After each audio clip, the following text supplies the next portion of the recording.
Hello दोस्तों, राधे राधे, जय श्री कृष्णा। आज हम लेकर आए हैं ज्येष्ठ संकठी गणेश चतुर्थी का महात्म एवं कथा। आइए शुरू करते हैं। महात्म। एक दिन माता पार्वती ने गणेश जी से पूछा, हे पुत्र, मैं ज्येष्ठ माह के कृष्ण पक्ष को आने वाली चतुर्थी के विषय में जानने को अति उत्सुक हूँ। क्या तुम मुझे उस चतुर्थी को किस नाम से जाना जाता है वो बताओगे? उस चतुर्थी पर व्रत करने का क्या विधान है और उसकी क्या कथा है वो भी मुझे बताओ। माता पार्वती की बात सुन भगवान श्री गणेश जी बोले, हे माता, ज्येष्ठ माह के कृष्ण पक्ष को आने वाली चतुर्थी को एक दंत संकट चतुर्थी के नाम से प्रसिद्ध है। इस व्रत का अनुष्ठान जो भी मनुष्य पूर्ण श्रद्धा भाव से करता है उसकी सभी मनोकामनाएं सिद्ध हो जाती हैं। इस व्रत में मनुष्य को रात्रि में चंद्र दर्शन करते हुए चंद्र को जल अर्पित करना चाहिए और इसके पश्चात मेरी विधि विधान से पूजा करने के बाद भोजन करना चाहिए। इस व्रत अनुष्ठान के फलस्वरूप मेरे भक्त के मैं सारे कष्ट हर लेता हूँ और उसके सभी कार्यों में आने वाले विघ्न को दूर करता हूँ।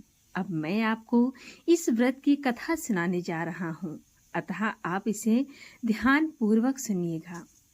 ज्येष्ठ संकठी गणेश चतुर्थी व्रत कथा। सतयुग काल में एक परम तपस्वी प्रतापी पृथु नामक राजा हुए। राजा इतने महान थे कि उन्होंने 100 यज्ञ संपन्न किए हुए थे। उन्हीं के राज्य में दयादेव नामक एक ब्राह्मण रहा करते थे। उन्हें वेद शास्त्र में निपुण ऐसे 4 पुत्र थे। उन्होंने अपने चारों पुत्रों का विवाह गृह सूत्र के वैदिक विधान से कर दिया था। एक दिन उनकी 4 पुत्र वधुओं में से सबसे ज्येष्ठ पुत्र वधु ने अपनी सास से कहा, माँ, मैं अपने बाल्यकाल से ही संकटनाशक श्री गणेश जी का व्रत करते आई हूँ। मैंने अपने पितृगृह में ही इस पुण्यदायक व्रत का अनुष्ठान किया था। अतः हे कल्याणी, आप मुझे इस शुभ फलदायक व्रत का अनुष्ठान करने की अनुमति प्रदान करें। अपने पुत्र वधू की बात सुनकर उसके ससुर जी कहने लगे, हे बहू, तुम सभी बहुओं में श्रेष्ठ और ज्येष्ठ हो। तुम्हें यहाँ किसी प्रकार का कष्ट नहीं है और ना ही तुम भिक्षुणी हो। अतः तुम ऐसी स्थिति में किस कारण से व्रत अनुष्ठान करना चाहती हो? हे सौभाग्यवती, ये समय तुम्हारे उपभोग का है। ये गणेश जी कौन हैं? और फिर तुम्हें करना ही क्या है? अपने ससुर के आग्रह से पुत्र वधू ने श्री गणेश के संकट नाशक व्रत का त्याग किया और अपने घर संसार में लीन हो गई।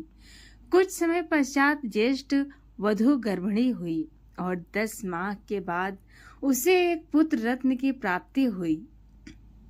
उसकी सास उसे बारंबार व्रत करने से रोकती रही और उसके व्रत अनुष्ठान में बाधा उत्पन्न करने लगी। व्रत भंग होने के फलस्वरूप भगवान गणेश जी उस पर कुपित हुए और पुत्र के विवाह मंगल के दिन वर वधू के सुमंगली के कारण उसके पुत्र का अपहरण कर लिया।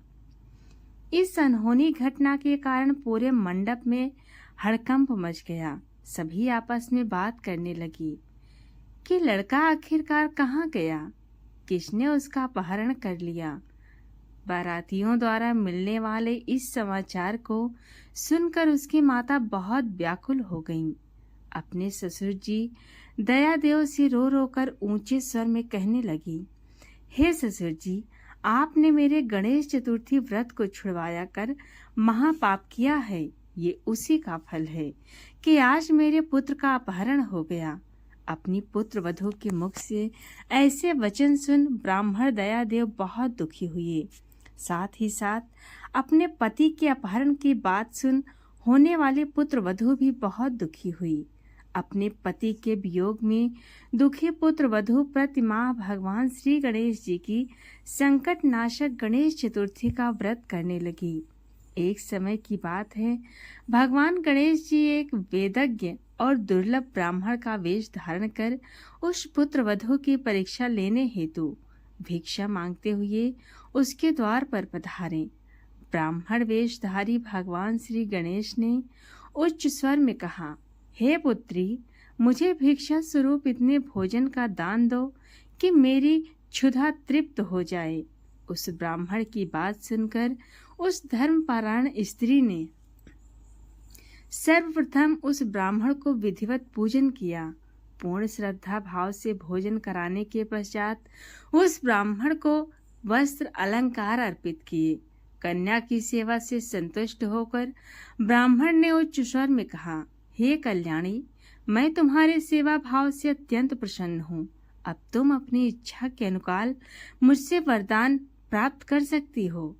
मैं ब्राह्मण वेशधारी गणेश हूँ और तुम्हारी परीक्षा लेने हेतु यहाँ आया हूँ।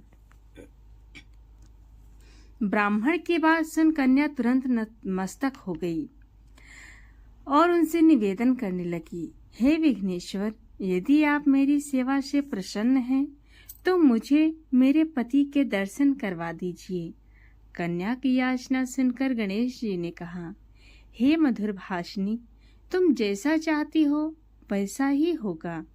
तुम्हारा पति तुम्हें अवश्य मिलेगा।